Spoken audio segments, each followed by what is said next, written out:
جاړ به دې نه کولې که ما خو همیشه د دغه وطن د پښتنو لپاره چې کوم دی خپل مکتب وران کړ خپل دغه پښتون قوم لپاره زه ورځ ضرر دغه جنګ ونه رسوم او نن همدغه پښتون راپاڅېدلی دی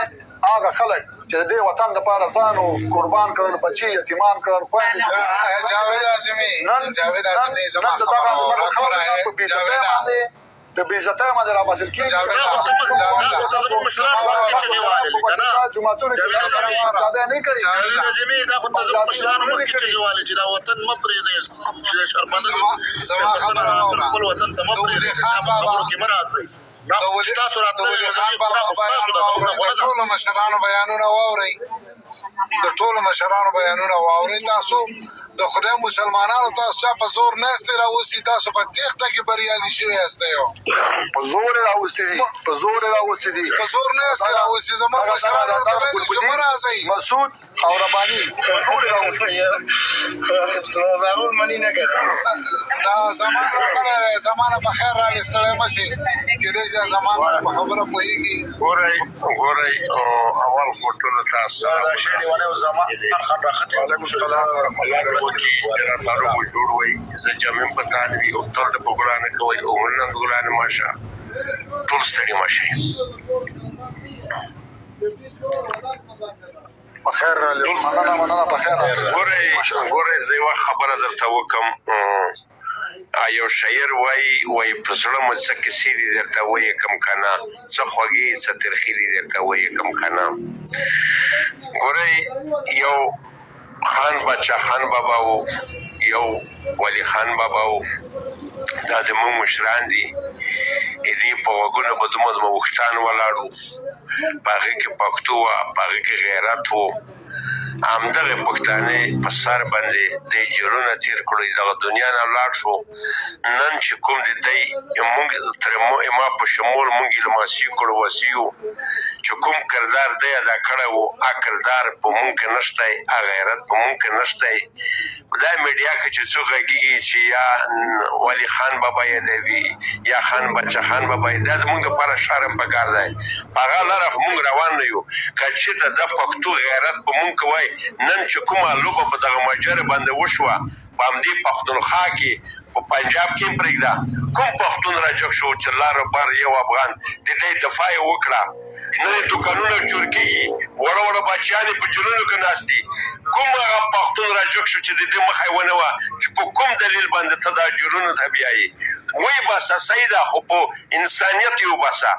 که هسې په میډیا باندې خبرې کوو فوراره د پښتانې په دې دنیا کې نه ځای شته نه خبره ځای ته رسېږي ولې چې د مونږ بېاتفاقي په برخه ده د مونږ مشر نشته د مونږ کشر نشته بېاتفاقه یو چې کوم کور کې بېاتفاقي وي هغه کور تباه دی هغه غرق دی نن پښتونه خالي ما ته ته خولې راپاتې شوي دي چې زه تا ته کنځل وکړم ته ما ته کنځل وکړي په دې هم زه پوهېږم چې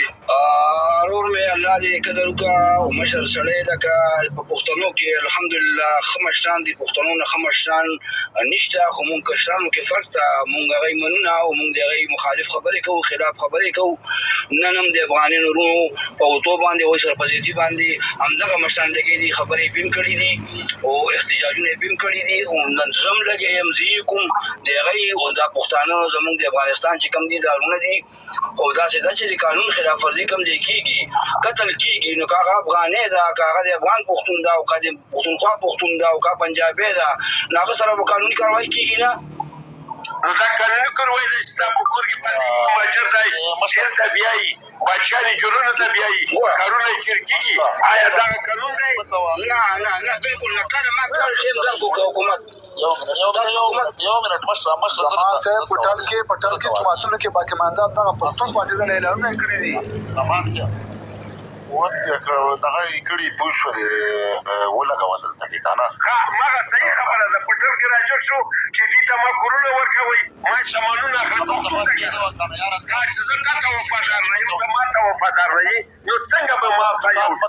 څنګه به د ما د ستا په منځ کې خوشحالي راشي یو منټ یو منټ زمان صاحب د نفرت دکان دلته کې مه ګرموئ دا ته چې کومې خبرې کېدې نفرت دکان نه دی 50 کاله ولې ته نفرت ته یې؟ خبرې ته غوږ کړه یاره ځان نه د غیر جوړ کړه یاره انسان جوړ کړه کنه سړي خبرې ته غوږ کېږي کنه یاره بیخي یاره څه دغه د پکې نشته برداشت د پکې نشته دی خبرې غوږ ته خو خبرې ته غوږ ده زمان صاحب ګوره داسې پراسس نه دی زه په خپله دغه ته ورغلی یم دفتر ته ورغلی یم باقاعده طور دی په خپله راځي او ګوتې لګوي په خپله په رضاکارانه طور باندې چې کوم روان دي هغه ځي اعلان یې ورته کړی باقاعده طور باندې زه دا نه وایم چې اعلان یې نه دی کړی او اعلان یې کړی دی خو دوی باقاعده طور په رضاکارانه طور راځي او پی کس چې کوم دی $200 ورکوي